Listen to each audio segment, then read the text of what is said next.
नमस्कार, तुम्ही पाहता सत्य न्यूज आणि एक अतिशय धक्कादायक बातमी राजनीती दिल्लीमधून आलेली आहे. दिल्ली हादरली.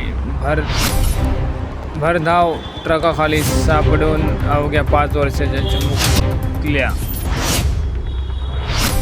मुलाचा दुर्दैवी मृत्यू झाला. ही घटना हिट अँड रन प्रकारातील असल्याचं समोर येत आहे. अपघातानंतर ट्रक चालक घटनास्थळावरून पळून गेला. जखमी अवस्थेत मुलाला तत्काळ रुग्णालयात नेण्यात आला, मात्र डॉक्टरांनी त्याचा मृत्यू घोषित केला. या घटनेनंतर परिसरात हळहळ व्यक्त केली जात आहे. पोलिसांनी गुन्हा दाखल केला असून सीसीटीव्ही फुटेजच्या आधारे आरोपी चालकांचा शोध सुरू आहे. रस्त्यावरचा बेफाम वेग आणि निष्काळजी वाहन चालकामुळे निरपराध जीव जात असल्याची ही आणखी एक गंभीर घटना ठरली आहे.